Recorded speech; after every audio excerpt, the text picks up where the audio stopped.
அருட்பெருஞ்சோதி அருட்பெருஞ்சோதி தனிப்பெரும் கருணை அருட்பெருஞ்சோதி அருட்பிரகாசம் என் அப்பன் சக்தி ஐங்கரன் முருகு பதத்துணையே காப்பு. அன்பான அனைவருக்கும் பணிவான நம்ம ஸ்ரீனிவாசன் ஐயா தொடர்ந்து உயிர் விளக்க பணி செஞ்சிட்ருக்காங்க. இங்கே எல்லாருக்கும் கஞ்சி வச்சுட்ருக்காரு. இப்போ வந்து சாப்பாடாக கொடுக்கலான்னு சொல்லிட்டு ஒரு நல்ல ஒரு கருத்து வெளியாக இருக்குது. அதனால் எல்லோரும் ஐயாவுக்கு சப்போர்ட் பண்ணுவோம். இப்போ ஐயாவுடைய இதெல்லாம் முடிஞ்சிடுச்சு. இப்போ எல்லோரும் வந்துட்டோம். நேரத்தை ஒதுக்கிட்டு ஒரு 1/2 hour வந்து ஆத்மவிஸ்வாரம் பண்ணுவோம். ஆத்மவிஸ்வாரம் ரொம்ப முக்கியம். வேறு நீங்கள் பேசுகிறதுனாலும் பேசலாம். அப்படியே ஒரு 1/2 hour டைம் எடுத்துக்கிறேன். இது முழுக்க வரலாறுடைய கருத்து தான். நம்மை நாம் விசாரிப்பது, நம் யார் அப்படின்னு சொல்லிட்டு விசாரிப்பது. ஐயா எங்கே வாங்க, நீங்கள் தான் வாங்க. இது வந்து ஒரு கன்வர்சேஷன் முறையில் போனால் தான் அது எளிமையாக புரிஞ்சுக்கிற மாதிரி. ஐயா உங்களை பற்றி சொல்லுங்கள். என்னை பற்றிங்க? என் பேர் டிஎன் ராஜன். உங்கள் பேர் கேட்கலையா? நான் யாருன்னு நான் உங்கள் பேர் கேட்கல, உங்களை பற்றி சொல்லுங்கன்னு தான் சொன்னேன். பேர்னா பெயர் வந்து ஒரு கற்பனை செய்யப்பட்டது. இப்போ வந்து உங்களுக்கு அந்த எழுத்தில் வேறு பேர் கூட வச்சுருக்கலாம். ஏன்னா அந்த டைமுக்கு அவங்க என்ன நினைக்கிறாங்களோ அது ராசி பலன் அதெல்லாம் பார்த்து வைக்கிறது தான். அதனால் பேர் வந்து ஒரு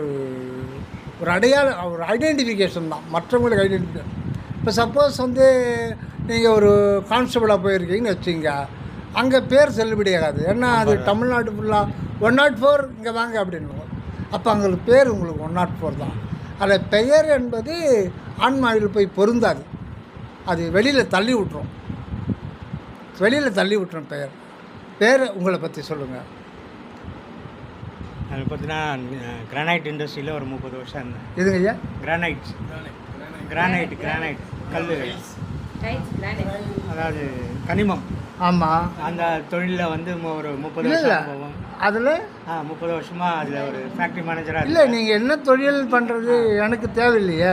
சரி, நீங்கள் உங்களுக்கு தேவை அது. எனக்கு வள்ளலார் பற்றி, உங்களை பற்றி தான், நீங்கள் செய்கிற தொழில் பற்றி, நீங்கள் என்ன தொழில் பண்ணுறீங்கன்னு கேட்டிருந்தா அந்த ஓகே. நான் வந்து உங்களை பற்றி தான் கேட்டேன். என்னை பற்றி சொல்கிறதுக்கு ஒன்றும் இல்லைங்க. உங்களை பற்றி நீங்களே சொல்லணும், அப்புறம் நான் எப்படி தெரிஞ்சுக்கிறது? இல்லைங்க, நான் வந்து வேதாத்திரத்தில் இருந்தேன். வேதாத்திரத்துலேருந்து இப்போதைக்கு இன்னொருத்தரை சாரவே சாராதீங்க. சரிங்க. அங்கே என்ன அப்சர்வ் பண்ணீங்களோ எந்த ஒரு இதையும் சாராதீங்க, உங்களை மட்டும் சார்ந்து உங்களை பற்றி சொல்லுங்கள். அங்கே நான் அப்சர்வ் பண்ணது பார்த்தா உடல் உயிர் மனம். ஓகே, அதில் ஒரு சில சிக்கல் இருக்குது, அது போயிட்டே இருக்கும். அதனால தான் சொல்கிறேன். இப்போ அவங்கள பற்றி அவங்களும் எல்லாருமே ஒரு மனிதர்கள் தான். அவங்க ஒரு கருத்தை சொல்லியிருப்பாங்க, அதை மைண்டில் இது பண்ணியிருப்போம். இப்போ அதை வச்சு நீங்கள் என்ன தெளிவாக இருக்கீங்க? அதில் தெரிஞ்சது வந்து உடல் உயிர் மனம். ஓகே, இது மூணும் ஒருங்கிணைந்தால் தான் மனிதர் வாழ முடியும். Very good. ஒன்று எது ஒன்று தடைப்பட்டாலும் நம்ம ஏன் அந்த மாதிரி? சப்போஸ் உடல் இல்லை அப்படின்னா, உடல் இல்லைன்னா என்ன ஆகும்? உடல் இல்லை அப்படின்னா அந்த உடல் இல்லைன்னா உயிர் போனால் தான் அந்த உடலுக்கு இது இல்லை. உடல் இல்லைன்னா உயிர் போயிடுமா? உயிர் இல்லைன்னா உடல் கண்டுடுமா? உயிர் இல்லைன்னா தான், உயிர் போயிடுச்சுன்னா தான் உடல் போயிடுங்க. உயிர் எங்கே போகும்? உயிர் எங்கே போகாது, அது ஆத்மா.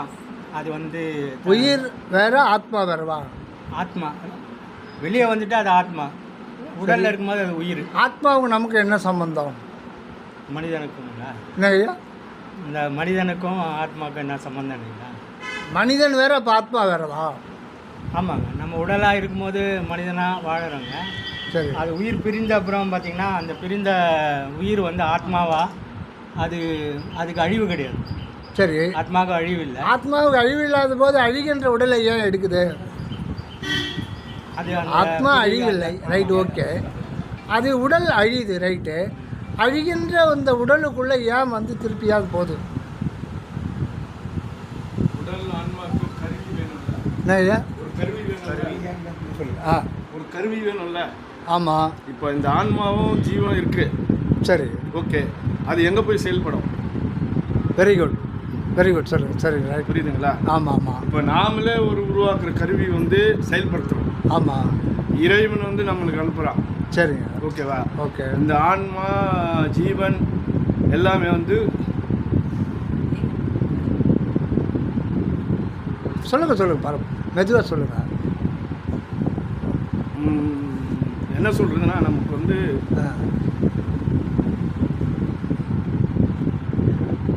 ஓகே, யோசனை பண்ணி சொல்லுங்கள். யோசனை பண்ணுறேன், அதாவது பேச்சு வரல. ஆக்சுவலாக வந்து நம்ம வந்து இந்த மாயில வந்து நம்ம சிக்கின்னு தவிக்கிறோம். சரி. இறைவன் கிட்ட நம்ம வந்து அமுச்சிட்டான். சரி. ஆனால் வந்து அவன் தேடுறான் நம்மள. இறைவன் எங்கே இருக்காரு? இறைவன் இருக்காரு. ஆமாம், எங்கே இருக்காரு? காற்று மூலியமா அவன் தான் இறைவன். எங்கே? காற்றுன்றது இருக்கு. காற்று உணர்வு முடியுதா? காற்று வந்து தொட்டது படுது. இல்லை, ஃபேன் காற்று படுது. நான் என்ன சொல்கிறேன்னா, இந்த ஜீவன் காற்று ஆமாம், நம்ம வந்து அதே தான் சுவாசிக்குது. ஆமாம் ஆமாம். நம்மளை இயக்குறோம், அதுவும் ஆட்டோமேட்டிக்காக. இதுக்கு மேலே ஒரு காற்று இருக்கு. காற்று அது என்ன காற்று? ஜீவன் ஆன்மான்ற காற்று. அதை வந்து அறிய முடியாது. இந்த ஜீவனோட அது கலக்கும் போது அதை நம்ம பார்க்க முடியும். சரி, புரியுதுங்களா? சரிங்க. இதை வந்து நம்ம சுவாசிக்கிறத வந்து சாதாரண இயக்கத்துக்கு உண்டான காற்று, உடலில் வந்து இயக்கிறதுக்கு காற்று, ஆக்சிஜன், கார்பன் டை ஆக்சைடு. ஆமாம், சரிங்க. அது இல்லைனாலும் இந்த உடல் வீழ்ந்துடும். அது ஒரு ஆட்டம். ஆமாம், ஆட்டமானது. ஆனால் இதையும் நம்ம வந்து ஒரு இயக்கம் வந்து நமக்குள்ளேயே அதை வந்து இயக்கும் போது ஜீவனோடு கலந்து ஆன்மா கலந்து தான் நம்ம வந்து பேரொழியை பார்க்க முடியும். சரி சரி. நம்ம முதல்ல வந்து நம்ம ஜீவ ஒளியை நம்ம பார்க்கணும். சரிங்க. ஜீவ ஒளி பார்க்கும்போது தான் பேரொழி பார்க்க முடியும். சரிங்க. ஏன் பேரொழியை பார்க்கணும்? பேரொழியை பார்க்கணுன்னா நம்ம வந்து இதுலேருந்து விடுபடணும் இல்லையா? இதுலேயே இப்போ இந்த சட்டை கீஞ்சு போச்சு. ஆமாம். இந்த சட்டையை கட்டிட்டு வேறு சட்டை போடுறோம். ஆமாம். அது போல தான் நம்மளுக்கு பிறவியாக நடந்து இருக்கு. சரிங்க. சரி, புரியுதுங்களா? சரி. அந்த மாதிரி அந்த பிறவியை வந்து நம்ம இந்த சட்டை மாதிரி கட்டி போட்டுன்னு இருக்கா, கடைசியில் போய் எங்கே சேர போகிறது? சரி, இப்போது முன்பிறவி இருக்குதுங்களா? முன்பிறவி இருக்கத்தோடு தான் நம்ம இங்கே வந்திருக்கோம். முன்பிறவி இருக்கிறது எப்படி நம்புறது? நம்பாதில்ல வேற. இப்போ நீங்கள் இருக்கீங்க. ஆமாம். அதாவது புல்லாகி பூடாய் புழுவாய் மரமாகி பல்விருகமாகி பறவையாய் பாம்பாகி கல்லாய் மனிதாய் பேயாய் கணங்களாய் பல்வசராகி முனிவராய் தேவராய் செல்லா என்ற தாவர சங்கமத்துள் எல்லா பிறப்பும் பிறந்திழைத்தேன் என் பெருமான். Super super Manivasagar. ஆமாம் ஆமாம். அப்போ எப்படி சொல்றாரு? ஓகே, என்னுடைய ஒரு சிறு சந்தேகம். சொல்லுங்க. இது மணிவாசகர் போய் சொல்ல மாட்டார். ஞானிகள் இல்லை ஞானிகள் வந்து அவங்க அனுபவத்தை சொல்கிறாங்க. இப்போ அடியன் நீங்கள் சொன்ன மாதிரி டெய்லி சிவபுராணம் படிக்கிறேன். புல்லாகி பூடாய் புழுவாய் மரமாகி பல்விருகமாக அது படிக்கிறான். ஆனால் எனக்கு வந்து அது பொய்யா தான் தருது. எனக்கு நான் அதை படிக்கிறேன் ஒழிய நான் புல்லாக இருந்தது எனக்கு தெரியாது. இப்போ மாணிக்கவாசகர் சொல்கிறத நான் நம்புகிறேன், அவ்வளோதான். இங்கே சொல்கிறது மாணிக்கவாசகர் சொல்கிறாருன்னா, ஆமாம், நாம் எல்லாமே பொய் தான். பொய்யை கட்டின்னு தான் நம்ம ஆண்டுன்னு இருக்கோம். மெய்யை நினைக்கல. மெய்யன்றது வந்து ஒன்றும் தெரிஞ்சிக்கல. நம்ம பொய் தான் இப்போ நான் நினச்சின்னு இருக்கோம். நீங்கள் இருக்கீங்க, நான் இருக்கேன், என் மனைவி இருக்கா, பிள்ளைங்க இருக்காங்களே, எல்லாமே பொய் தான். Okay okay. ஆமாம் ஆமாம். மெய் கிடையாது. கரெக்ட். மெய்ன்றது ஒன்று கண்டுபிடிச்சானா இதெல்லாம் வந்து நம்ம ஆசைப்பட மாட்டான், அனுபவிக்க மாட்டான், அவன் ஒரு மூலையில் இருந்துருவான். Very good very good. இப்போ பொய்யில் ஏன் நாம் இருக்கோம்? பொய்யில் இருக்குன்னா அதுதான் நம்ம வந்து பொய்யில் இருக்குன்னா இந்த பொய்யிலேருந்து நம்ம மீண்டு வரணுன்றது தான் கடவுளுடைய ஆசை. தவறாலாம் நினச்சிக்காதீங்க. தவறாக நம்ம வந்து சில விஷயத்தை கிளாரிஃபை பண்ணிக்கலாம். ஐயா, நீங்கள் கேட்கறதுக்கு நான் கோவப்படல. இது வந்து எப்படின்னா அது பொய்யில் ஏன் இருக்கணுமோ அப்படின்னு பொய்யில் இருக்கணும்னா அந்த நான் சொல்கிறேன், இந்த மாயையில் வந்து நம்ம இன்னும் சுற்றின்னு தான் இருக்கோம்.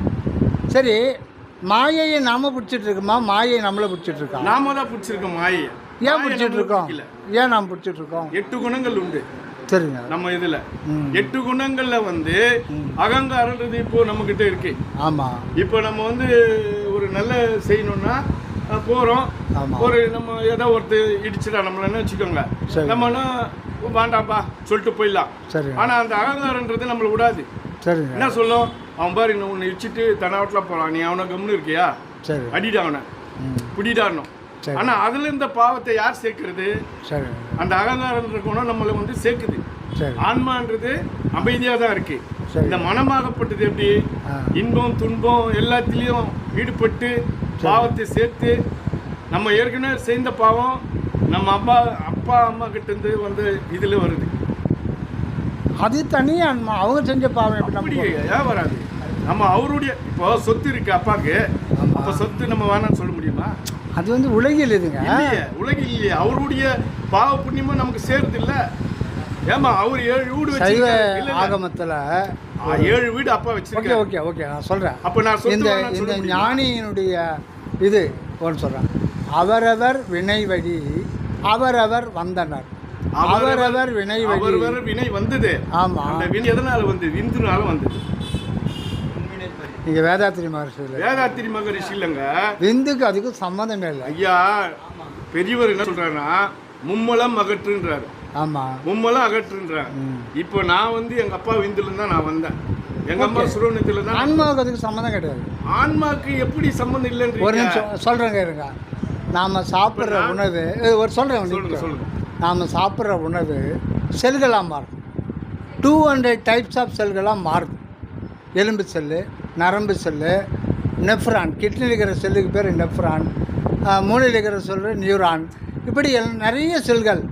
அதில் ஒரு வகையான செல்லு தான் விந்து செல். உணவு தான் மாறுது. எல்லாத்துலேயுமே டிஎன்ஏ இருக்குது. எல்லா செல்களுக்கும் மையத்தில் டிஎன்ஏ இருக்குது. அதே மாதிரி இப்போது 1983 ஒரு புதிய கண்டுபிடிச்சாங்க. என்னங்கன்னா குளோனிங் முறையில் இனப்பெருக்கம் செய்யுது. அது ஆடு குரங்கு செஞ்சாங்க. அவங்க என்ன பண்ணாங்கன்னா விந்தணுயே எடுக்கலாம். விந்தணு தேவையில்லைன்றாங்க. விந்தணு தேவையில்லை. அவங்க எதில் எடுத்தாங்க? ஒரு பெண் குரங்கு அல்லது ஆடு அதனுடைய நரம்பு செல்லையே எடுத்து அதனுடைய கருமுட்டையில் அது செலுத்தி அது குரங்கா வர வச்சிட்டாங்க. சரி, விந்தில் வரணும்னு கிடையாது. நம்ம இருக்கிற ஒவ்வொரு செல்லிலேயுமே டிஎன்ஏ இருக்கு. அந்த டிஎன்ஏக்குள்ள நம்முடைய குணத்தத்துவங்கள் எல்லாம் பொருந்தி இருக்கு. ஆனால் அந்த டிஎன்ஏல ஈஸியாக கருத்தரிக்கிறதுக்கு நரம்பு செல்லு தான் சூட்டபிள் அப்படின்றார். வேறு எதுவும் சூட்டபிள் கிடையாது. அதுக்கே நீங்கள் ஒரு குழந்தை பிறகுட்டு பல கோடி ரூபாய் செலவு பண்ணி 200-300 விஞ்ஞானிகளுக்கு சம்பளம் கொடுத்து வைக்கணும். அங்கேயும் இறைவன் வர்றாரு. அவர் வரலன்னா கை கால் முளைக்குமா? இதயம் உருவாகுமா? நுரையீரல் உருவாகுமா? கிட்னி உருவாகுமா? இன்னும் ஏகப்பட்ட இதெல்லாம் அவங்க தான், அவர் தான் ஒரு சயின்டிஸ்ட்டு உருவாக்க முடியாது. இது எல்லாமே கருமுட்டையில் அப்போது தந்தையினுடைய நம்முடைய இப்போ என்னுடைய பேர் இந்த ஸ்க்ரீன் பிரிண்ட் எடுக்கிறோம் இல்லைங்களா, ஸ்க்ரீன் பிரிண்ட் எடுக்கிறோம். இதில் இருக்கிறது அப்படியே இதாகிடும். இப்போ என்னுடைய இந்த பாடியினுடைய உருவத் தோற்றம் எப்படி இருக்குன்னு இதில் நம்ம உடம்புல மொத்தம் 67 லட்சம் கோடி செல்கள் இருக்குது. ஒவ்வொரு செல்லும் டிஎன்ஏ மையமாக இருக்குது. அந்த ஒவ்வொரு டிஎன்ஏலையுமே இந்த வெளியில் இருக்கிற அப்பரன்ஸனுடைய சூக்குமம் செய்தியாக இருக்கான். விந்து செல்லில் மட்டும் கிடையாது. அதே மாதிரி நான் எப்படி நடக்கிறேனோ சில பேர் அப்பா மாதிரியே நடப்பான். எங்கள் ஊரில் ஒருத்தர் இருக்காங்க, அவர் இப்படி தான் நடப்பார். பையனும் அப்படி தான்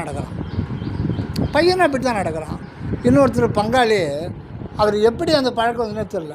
அவர் ஹெட்மாஸ்டர் இப்படி பண்ணுவார்.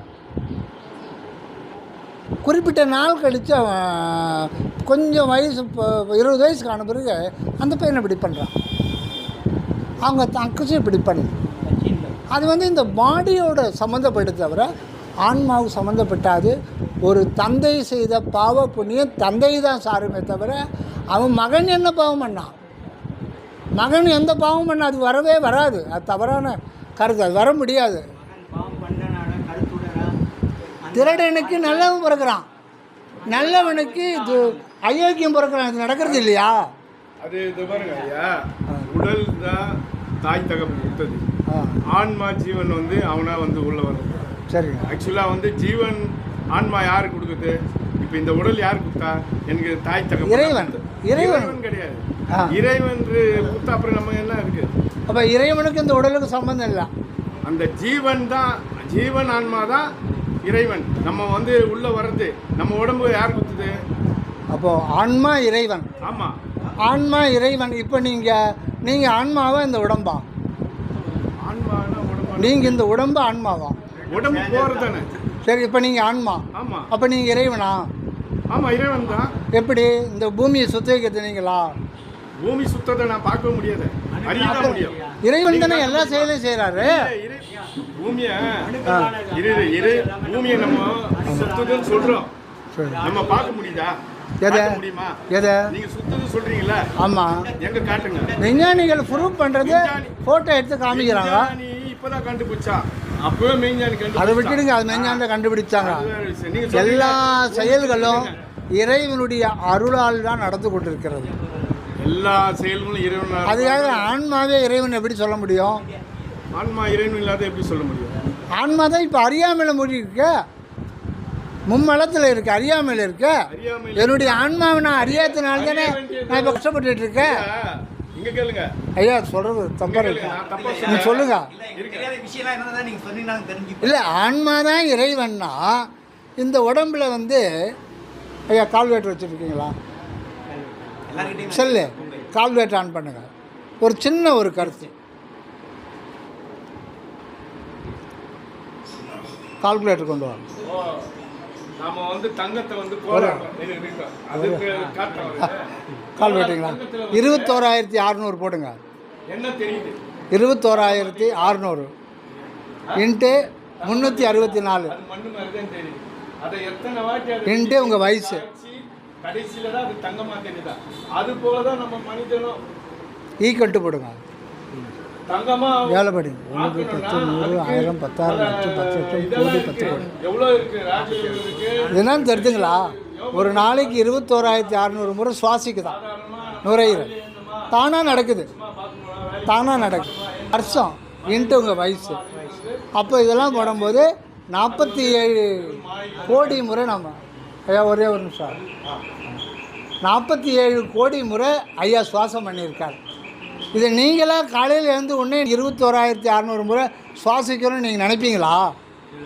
எனக்கு அந்த வேலைக்கு நினைப்பீங்களா? அது தானாக நடக்குது. தானாக எப்படி நடக்கும்? அது ஆன்மா செய்தான்னா ஆன்மா செய்யல, எல்லாம் அருள். அண்டத்தில் உள்ளது எல்லாம் சத்தமாக பேசுங்க. அண்டத்தில் உள்ளது எல்லாம் பிண்டத்தில் இருக்கு. ரைட்டு, அண்டத்தில் உள்ளது பிண்டத்தில் உள்ள அந்த அணுக்களின் கூட்டு தான் அதனுடைய அணு இருக்குல்ல. நான் அதை கேட்கல, இந்த செயல்கள், இந்த இயக்கம் எப்படி வரான்னு நீங்கள் கேட்டீங்களா? சரி, நீங்கள் இறைவனா? நம்ம இறைவன் தான். நீங்கள் எப்படி, அதான் கேட்குறேன், நீங்கள் எப்படி இறைவன் ஆவீங்க? ஏன் ஆக முடியாதுங்க, ஒவ்வொருத்தரும் இறைவன் தான். இப்போ நீங்கள் இறைவன்னா உங்களுக்கு எந்த பிரச்சனையுமே இல்லையே, நித்திய வாழ்வா. இறைவனுக்கு அழிவு இருக்கா? இறைவனுக்கு அழிவு இருக்கா? ஆத்மாவுக்கு அழிவு இல்லை. ஆன்மா விட்டுருங்க, ஆன்மாவை பார்த்துருக்கீங்களா? அதேதான், இறைவனை பார்த்துருக்கீங்களா நீங்கள்? ஆன்மா தான் நீங்கள் ஆன்மாவே கடவுள் அப்படின்றீங்களா? ஆன்மாவே கடவுள்னா நமக்கு பிரச்சனையே இல்லை, நமக்கு அழிவே இல்லையா? யாரும் பார்க்கல. தலைவலி வந்து ஐயோ என்ன முடியல, டாக்டர் கிட்ட போகிறங்க. இல்லை, ப்ராக்டிக்கலாக பேசணும். யாரோ சொன்னாங்க ஆன்மா தான் கடவுள், நாம் அதையே திருப்பி சொன்னால் நம்ம ஏமாந்து போயிடுவோம். அப்படி பார்த்தா யாருமே இறைவனை பார்த்ததே கிடையாது. ஆன்மா உள்ள இறைவனே இருக்கிற ஆன்மா வேணும். ஆன்மான்ற பேரே விட்டுடுங்க. ஆன்மான்றது ஒரு தமிழ் வேர்டு, அது இங்கிலீஷில் சோல், அது வேறு வேறு மாறிட்டே இருக்கும். அந்த உச்சரிப்பு, லாங்குவேஜ், வேர்டு அதை விட்டுடுங்க. நீங்கள் இருக்கீங்க, நீங்கள் யார், நீங்கள் ஏன் இருக்கிறீங்க, எப்படி இருக்கீங்க, அதை சொல்லுங்கள். நீங்கள் இருக்கீங்க இல்லையா? என்ன சார்? யாருன்றதை விடைய தெரியல. நம்மளுக்கு அப்பா அம்மா இருக்காங்க, அப்பா அம்மாவுக்கு அப்பா அம்மா இருக்காங்க, அப்படியே போயிட்டே இது பாடி. ஒரு சிவஞான போதத்தில் மெய்கண்டார் என்ன சொல்கிறாருன்னா, அருமையான வார்த்தை, மாயா இயந்திர தனுவினுள் ஆன்மா, மாயா இயந்திர தனு. தனுன்னா உடம்பு, இயந்திரனா மெஷின், இது மாயை. அது இங்கிலீஷில் சொல்லணும்னா ஒரு இல்யூஷன். இது வந்து illusion physical body, illusion physical fleshy body. இதுக்குள்ளே ஆன்மான்னு ஒன்று இருக்கே, அதை அறிந்து கொள்வது தான் நம்முடைய இது. அந்த ஆன்மாவுக்குள்ளே இறைவன் இருக்கிறாரு. ஆக முப்பொருள் என்றார். ஆன்மா தான் இறைவன் சொல்றாங்க. என்னங்கய்யா? ஆன்மா தான் இறைவன் எல்லாருமே சொல்றாங்க. ஆன்மா எப்படி ஒரு இறைவன் ஆக முடியாது ஐயா? இல்லைங்க, ஒரு நிமிஷம் ஐயா. சரி. என் பேர் வந்து முரளி. ஆமாம். என் உடம்பு உள்ள ஆன்மா இருக்கு. ஆமாம். இந்த ஆன்மா போச்சுன்னா முரளி கிடையாது, டெட் பாடி. ஆமாம். அப்போ ஆன்மா மெயினா, ஆன்மா அதான இறைவன்.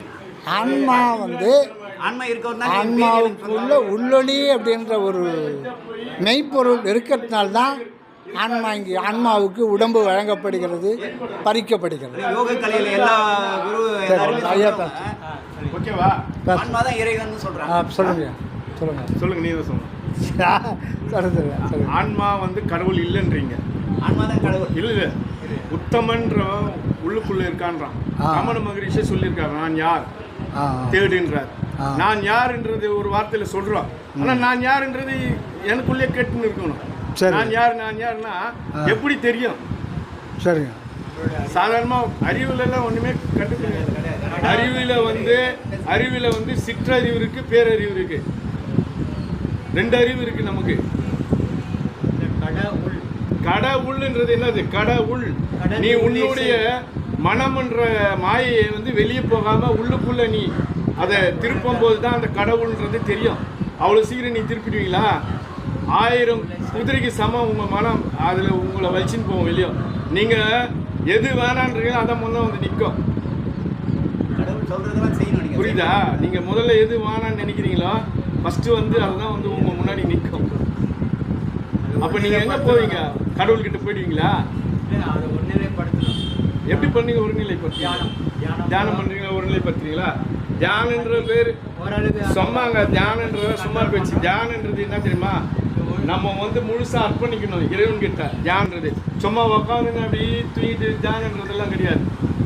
உன்னையே மறந்து மனம் ஜீவன் ஆன்மாவோட கலந்து போகிறதே தியானம். நீங்கள் முதல்ல உட்கார முடியாது. அந்த மாதிரி இருந்தால் உட்கார்ந்து ஏந்து ஓடி இருக்கேன். நான்லாம் முறையான தியானம் புரியுதுங்களா? நான் உட்கார்ந்து ஏந்து ஓடி இருக்கேன். அதாவது உன்னுக்குள்ள ஒன்று இருக்க ஆன்மா வந்து வெளிப்படும். உண்மையான தியானம் பண்ணா அது போச்சுன்னா அவ்வளோதான். திருப்பி அதை நீ கொண்டு வரணும்னா கஷ்டம். சும்மா விளையாட்டு கிடையாது தியானன்றது. உட்காந்துட்டு வெளியே போயிடுச்சுன்னு வச்சுக்கோங்க, ஒரு குரு இல்லாமல் வர முடியாது. முறைப்படி குரு கிட்ட நம்ம நினச்சின்னு உட்காந்துன்னு அது மனமும் ஜீவனும் லயம் ஆயிடுச்சுன்னா வெளியே போயிடும். அப்போ நீங்கள் எப்படி கொண்டு வருவீங்க? நம்ம ஜீவன் ஆன்மாக்கு ஒரு சிட்டிக்கில் எத்தனையோ கோடி மைல் தொலைவில் போகிறதுக்கு சக்தி இருக்கு. என்னையா? விளக்கம் கொடுங்க. நிறைய பேருக்கு நிறைய சந்தேகம். நீங்கள் கொஞ்சம் விளக்கம் கொடுத்தீங்கன்னா நாங்கள் தெரிஞ்சுப்போம். எங்களுக்கு விளக்கம் கொடுத்தவங்களா அப்படி சொல்லுங்க. நான் 2 பேரும் பேசுகிறேன், அதனால தான் ரெக்கார்டிங் பண்ணிக்கிட்டேன். இப்போ வள்ளலார் சொல்கிறது நம்ம வர்றோம். மற்ற ஞானிகள் பற்றி எல்லாம் வள்ளலார்கிட்ட சொல்கிறது. இது ஒரு நிமிஷம் ஐயா சொல்லிடுறேன். வள்ளலார் வந்து நம்மளுடைய தேகத்தை வந்து ஒளி தேகமாக்கினார். ஒளி தேகமாக்கி விடுபட்டு போனார். அவர் ஒண்டி தான். மற்ற ஞானியோ சித்த யாரும் கண்ணு இருக்காரு, அவர் ஒண்டி. 2வது வந்து இவர் பட்டினத்தார் உடலை விட்டு மறைஞ்சது அவங்க ஒண்டி தான். வள்ளலார் ஒண்டி தான். மற்றபடி தேகம் வந்து இங்கே விட்டு போகிறதா நிறைய பேர். ஆனால் தேகத்தோட ஒளிகமாக மாற்றுறது வள்ளலார் ஒண்டி. அடுத்து பத்திரியா பட்டினத்தார், வேறு யாரும் கிடையாது. சொல்லுங்கள் ஐயா. படிச்சிங்களா? சரி.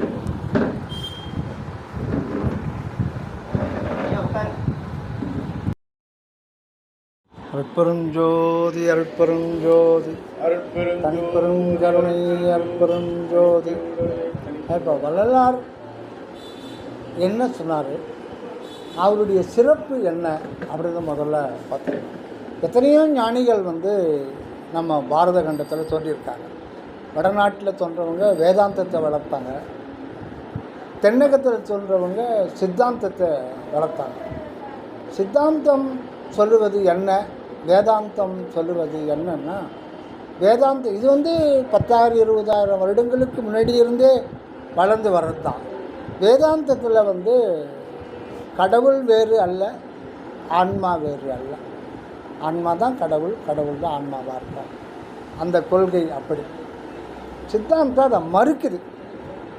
முப்பொருள் இந்த அகண்ட வெளியில் இயற்கையில் உள்ளது. முப்பொருள் ஒன்று உலகம், நம்ம கண்ணால் பார்க்குற எல்லையற்ற பிரபஞ்சம், எங்குமே விரிந்து முடிவில்லாது விரிந்து எக்காலும் இயங்கிக் கொண்டே இருக்கின்ற இந்த பிரபஞ்சம். இதில் அனந்தம் கோடி கோடி கோடி அண்டங்கள் சுழன்று கொண்டு இருக்கின்றன. இதில் ஒவ்வொரு அண்டத்திலையும் 10,000 கோடி முதல் 50,000 கோடி முதல் சூரிய குடும்பங்கள் இருக்கின்றன. ஒவ்வொரு சூரிய குடும்பத்துக்கும் 9 துணைக்கோள்கள், 10 துணைக்கோள்கள் இருக்கு. அதில் பூமி என்ற கிரகத்தில் மட்டும்தான் உயிர்கள், மனிதர்கள், லைஃப் உண்டாகிறதுக்கான இறைவன் வழியை இது பண்ணுறார். இப்படி கண்டனை இனியுரு படியெல்லாம் அப்படியே எனும் அற்பெருஞ்சோதின்னு வள்ளலார் அகவல் சொல்கிறார். படினா உலகம், இந்த உலகத்தை பார்த்துக்கிட்டே இல்லையா, இது எப்படி இருக்குது? இது சூரியன் நடுநாயகம், செவ்வாய், புதன், வியாழன், இது எல்லாத்துக்குமே நமக்கு தொடர்பு உண்டு. இதெல்லாம் வேறு வேறு இல்லை, ஒவ்வொன்றுத்துக்கும் நமக்கு தொடர்பு உண்டு. இப்போ சந்திரன் ஒன்று இல்லைன்னா நமக்கு மன அறிவே விளங்காது. சந்திரன் தேய்வது வளர்வது இதை கட்சி தான், அது நமக்கு தெரியாது. அது இது ஞானிகள் சொல்கிறாங்க. இது எதுவுமே நமக்கு அனுபவம் இல்லை, ஞானிகள் சொல்கிறது அவங்க அனுபவத்தில் சொல்கிறாங்க. ஆக சந்திரன் அது பாட்டுக்கு அது இருக்குன்னு நினைக்கிறோம். சந்திரன் ஒன்று இல்லைன்னா நமக்கு மனமே செயல்பட முடியாது. அதனால தான் அமாவாசை பௌர்ணமி நேரத்தில் கடல் அலைகளுடைய ஈர்ப்பு விசை கூட, அது மட்டும் இல்லாமல் மென்டலி டிஸ்டர்ப்டு பர்சனுக்கு அன்னைக்கு கொஞ்சம் அதிகமான இதுவாக இருக்குன்னு சொல்லுவாங்க. இது ஒரு எவிடன்ஸ் மாதிரி. ஆக எல்லாத்துக்கும் தொடர்பு உண்டு.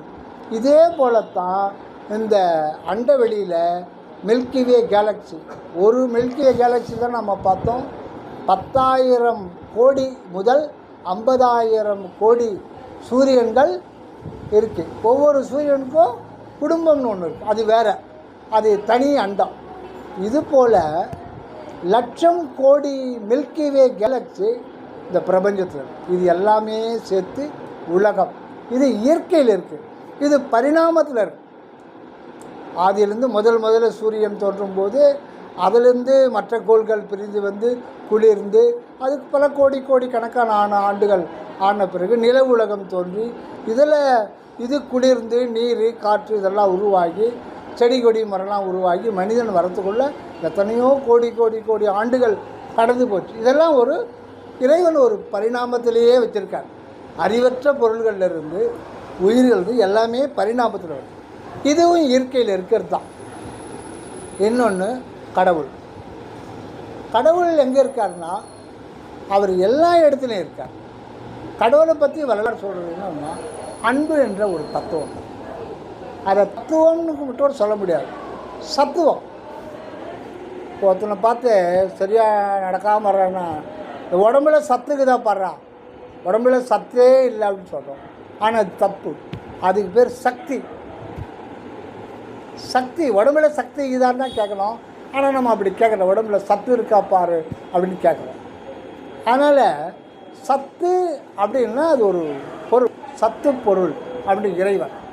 அது ஒரு ஆற்றலோ ஒரு பொருளோ கிடையாது, அது ஒரு வெளி, இயற்கையாக இருக்கின்ற ஒரு மெய்ப்பொருள். அது ஒரு வெளியே தான் இருக்கு. எப்படி இந்த பிரபஞ்சம் முழுதும் ஸ்பேஸ்லேருந்து தான் வெளிப்படுறது, அந்த ஸ்பேஸுக்கு உள்ள ஒரு ஸ்பேஸாக இருக்கிறது தான் அன்பு என்கின்ற அகண்டமான ஒரு வெளி. இதுதான் கடவுள். இது இயற்கையில் இருக்குது.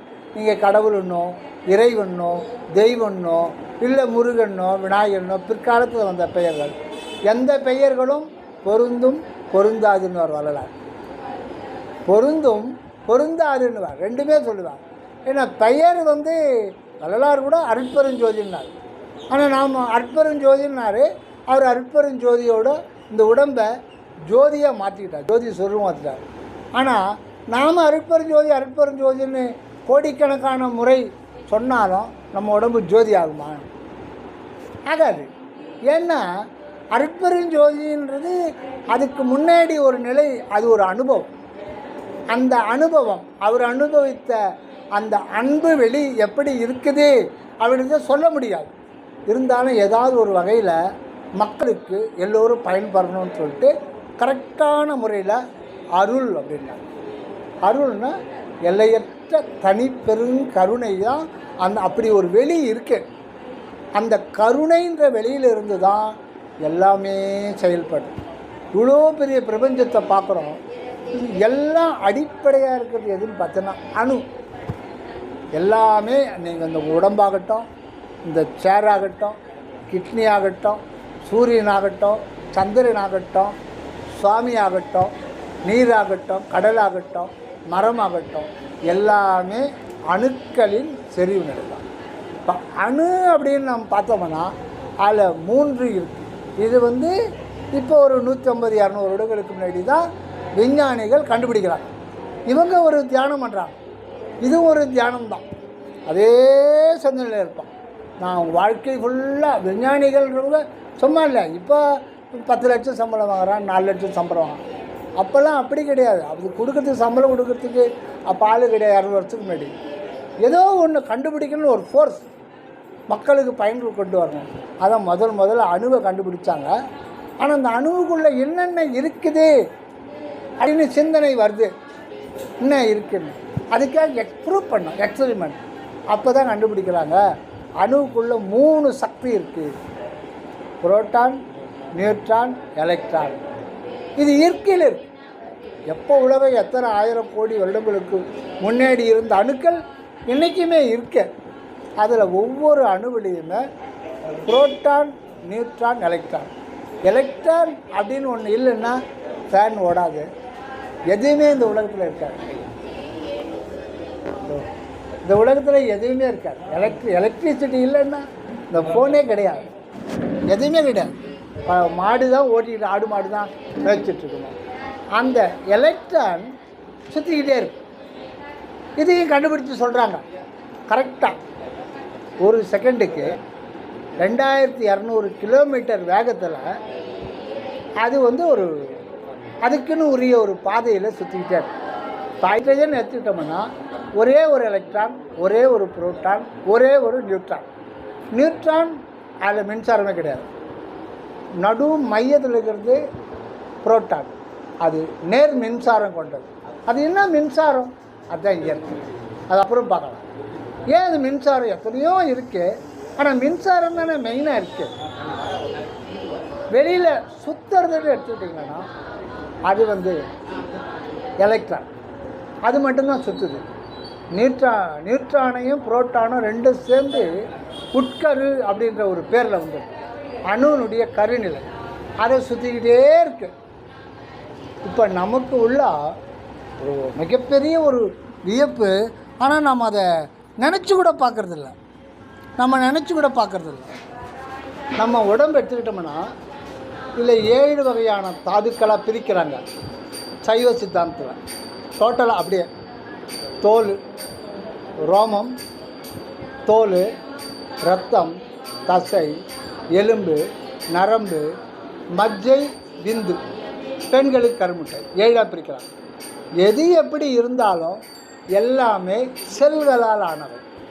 செல் தான், எலும்பு செல். அது வேறு கேரக்டர், வேறு பர்ஃபார்மன்ஸ், வேறு பயன், எல்லாமே வேறு வேறு. கிட்னின்னா அதுவும் செல் தான், எல்லாமே மாமிசம்தான், எல்லாமே கறி தான்.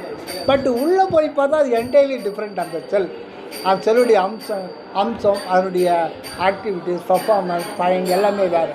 அதுக்கு நெஃப்ரான்னு பேர். நெஃப்ரான். இப்போ நெஃப்ரான் இதில் 10 லட்சம் நெஃப்ரான் இருக்குது. இந்த கிட்னியில் 10 லட்சம் நெஃப்ரான், 20 லட்சம் நெஃப்ரான் ஃபங்க்ஷன் ஆகிட்டுருக்கு. நம்ம உட்காந்துட்ருக்கோம், நமக்கு அதுக்கு எந்த சம்பந்தமும் இல்லை. இப்போ சாப்பிட்ட டீ அது என்ன ஆகுது, பிளட்டில் கலந்துட்டு,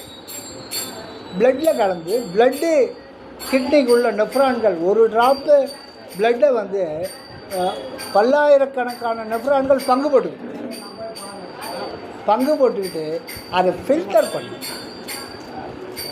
பண்ணி excess water, excess minerals, waste எல்லாத்தையும் பிரித்து இப்போ ட்ராப் பை ட்ராப்பாக நமக்கு சொட்டாக அந்த பிளாடரில் சேர்ந்துக்கிட்டே இருக்குது. நமக்கு தெரியாது. ஃபில்லப் ஆன பிறகு ஒரு ஃபீலிங் வந்து எடுத்து வெளியில் விட்டுரும். அது எதுக்கு சொல்கிறேன்னா, எல்லாமே செல்கள் ஆகுது. ஆனால் நியூரான்கள் அதனுடைய வேலையே வேறு, ஆனால் செல்களால் ஆகுது. இப்போ அடுத்த ஒரு அதிசயத்துக்கு போகிறோம். ஒரு செல் எதனால் ஆனது? அது எதுவாகட்டும், சூரியனாகட்டும், சந்திரனாகட்டும், கடலாகட்டும், எது எடுத்தாலும் அணுக்கள் ஆனவை. அப்போ செல்களும் அணுக்கள் ஆனவை. ஒரு செல்லுன்றது கண்ணால் பார்க்க முடியாது. ஒரு செல்லை கண்ணால் பார்க்க முடியாது. ஆடுகறிக்கு போகிறாங்க, ஒரு 100 கிராம் 1/4 கிலோ வர்றாங்க. இப்போ ஒன்றும் வேணாம், அந்த உதாரணம் கூட வேணாம். இந்த உடம்புலேருந்து கிள்ளி கொஞ்சம் எடுக்கிறோம், கொஞ்சோண்டு ஒரு கடுகில் பாதியாக, அப்போ தான் அதை பார்க்க முடியும். அந்த மாமிசத்தை அப்போ தான் பார்க்க முடியும். கண்ணுக்கு வந்து அப்போ தான் தெரியும். ஆனால் அதில் பல்லாயிரக்கணக்கான செல்கள் இருக்குது, பல ஆயிரக்கணக்கான செல்கள். ஒரு செல்லை கண்ணால் பார்க்க முடியாது. அப்போ கண்ணால் பார்க்க முடியாத அந்த ஒரு செல் எதனால் ஆனது? அப்போ அதுவும் அணுக்களால் ஆனது. எத்தனை அணுக்களால் ஆனது? ஏன்னா ஒரு 100 அணுக்கள்னால் அதில் என்ன இருக்குன்னா, ஹைட்ரஜன் இருக்கும் கண்டிப்பாக, ஆக்சிஜன் இருக்கும் கண்டிப்பாக, நைட்ரஜன் இருக்கும் கண்டிப்பாக, கார்பன் இருக்கும், இந்த மாதிரி இதாக இருக்கும். இது வெவ்வேறு லாக் ஆகிருக்கும். ஏன்னா ஒரு 100 இருக்குமா? ஒரு செல்லு ஒரு 100 இருக்குமா? அது கூகுளில் போய் சர்ச் பண்ணால் 100 லட்சம் கோடி அணுக்களால் ஆனது ஒரு செல். யாரானா ஒரு சாமியார் வந்து இப்படி பண்ணி ஒரு சாக்லேட் கொடுத்தாருன்னா, ஆஹா நீ தான் கடவுள், அவனா ஆமாம் ஆமாம் ஆமாம் நான் தான் கடவுள், என் காலை கழுவுங்க போயிடுவாங்கல்ல. அவர் 5-6 கலர் துண்டை போட்டுக்கிட்டு நடந்து போனாருன்னா அது பெருக்கினே வரும். அவ்வளோ ஒரு துண்டு பத்தாது. அவர் நீளமாக தாடி வளர்த்துப்பார். அப்படி தான் ஏமாற்றிருக்காங்க. நாமளும் ஏமாறுறவங்க இருக்கும்போது ஏமாத்துறவங்க இருக்க தானே செய்வாங்க. சரிங்க. அப்போது 100 லட்சம் கோடி அணுக்களால் ஆனது ஒரு செல்லுன்றாங்க. விஞ்ஞானிகள் இல்லைன்னா நம்ம கடவுளுடைய பெருமையை பார்க்கறதுக்கு வழியே இல்லை. இப்போ விஞ்ஞானிகள் கடவுளுக்கு எதிரானவர்கள் இல்லை. அவங்க விஞ்ஞானிகள் கண்டுபிடிச்சு கொடுத்ததை நம்ம அரசியல்வாதிகள் தவறாக பயன்படுத்திக்கிறாங்க. விஞ்ஞானிகளும் இவங்க டைரக்ஷன் வேறு, மெய்ஞானி டைரக்ஷன் வேறு. 2 பேருமே தியானம் பண்ணுறாங்க. தியானத்துக்கு முக்கியமான தேவை மனம். மனம்னு ஒன்று இல்லைன்னா தியானம் பண்ண முடியாது. காடு மாடு தியானம் பண்ண முடியுமா? அது முக்தி அடைய முடியுமா? மனிதன் மட்டும்தான் முக்தி அடைய முடியும். காரணம் மனம் பெற்ற. இந்த மனத்தை ஞானிகள் வந்து உள்பக்கமாக திருப்புறாங்க, உள்ள செலுத்துகிறாங்க. அது கூர்மையாக்கி நினைப்பு மரப்பற்ற நிலையில் நிறுத்தி உள்ளே செலுத்தும் போது உள்ள ஒரு உண்மை இருக்குது, அக உண்மை. அது வள்ளலார் இயற்கை உண்மை என்றார். அதை கண்டுபிடிச்சு அதை வந்து எக்காலம் அழியாத ஒரு வாழ்வையை அவன் அடைஞ்சிடறான். இப்போ விஞ்ஞானிகள் என்ன பண்ணுறாங்க? அதே மனத்தை அணுவில், ஆற்றலில், கதிரில், கோளில் செலுத்தி அங்கே இருக்கிற உண்மையை கண்டுபிடிச்சி கொடுக்குறான். அவனும் ஒரு பிறவியில் ஞானியாக தான் மாற போகிறாங்க. ஆக 2 பேருமே தியானம் தான் பண்ணுறாங்க. ஒரு விஞ்ஞானி பார்த்தீங்கன்னா அந்த காலத்திலலாம் கத்திக்கார மாதிரி இருப்பான். குடும்பத்திலே கல் இருக்கு. அவனுக்கு இந்த அணுக்குள்ள என்ன இருக்குன்னு அணுக்குள்ள வேறு சிந்தனையே இருக்காது. தலைக்கு எண்ணெய் தடவ மாட்டான், எதுவுமே செய்ய மாட்டான். அந்த மாதிரிலாம் இருந்திருக்காங்க. 50 வருஷம் ஒரே இதில் இருப்பான். திடீர்னு சட்டுன்னு உண்மை வெளிப்படும். அதுதான் கடவுளுடைய அருள். எங்கேயும் கடவுள் இல்லாத இடமே இல்லை. அந்த விஞ்ஞானிக்கிட்டவும் அந்த கடவுள் இருக்காது. அவனுக்கு திடீர்னு தான் வெளிப்படும் உண்மை. ஆனால் அதுக்கு தெரியாது. நான் கண்டுபிடிச்சேன் அப்படின்னு சொல்கிறேன். ஆக அந்த மாதிரி ஒரு நிலையில் விஞ்ஞானி. எதுக்கு சொல்கிறோம்னா, இப்போ இந்த உலகம் ஒன்று இயற்கையில் உள்ளது, அணுக்களால் ஆன உலகம். இன்னொன்று கடவுள், அவர் ஒரு அன்பு என்கின்ற ஒரு வெளியே இயற்கையில் உள்ளவர். அந்த இது வந்து அனாதி அப்படின்றாங்க மெய்ஞானிகள். ஆதி, அதுக்கு நேர் ஆப்போசிட் அனாதி. ஆதின்னா ஒரு பிகினிங் டைம், அனாதின்னா பிகினிங் டைமே கிடையாது. இயற்கையில் என்றும் உள்ளவர் தான் அனாதி இயற்கை உண்மை கடவுள். அவர் ஒன்று. இடையில் இருக்கிறது தான் உயிர்கள். ஆக முப்பொருள் இருக்கிறது அப்படின்னா சைவ சித்தாந்தத்தில் சொல்கிறது முப்பொருளும் இயற்கையிலேயே உண்டு அப்படின்னு. இதை பற்றி மறுக்கிறது தான் வேதாந்தம். ஆன்மா மட்டும்தான் இருக்குது, உலகம்னு ஒன்று கிடையாது, அது மனதின் கற்பனையினால்தான் உலகமே உனக்கு தெரிஞ்சுன்னு சொல்லிட்டு உலகம் பொய்யின்னுவாங்க. உலகம் பொய்யின்னே சொல்லுவாங்க. உலகம் ஒன்றும் கிடையாது. வேதாந்தத்தில் பாருங்க, ஆன்மா மட்டும்தான் இருக்குது.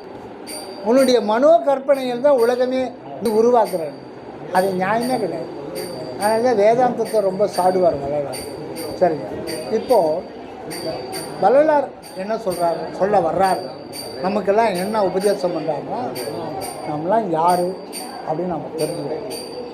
ஆடு மாடு கோழிலாம் அந்த ஒரு ஞானத்தை இறைவன் கொடுக்கிறார்.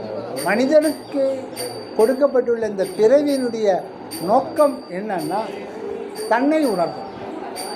ஏன் அப்படின்னா, தன்னை உணர்றன்னா அதை தன்னை உணர்கிற வரியில் பிறவி வந்துக்கிட்டே இருக்கும்.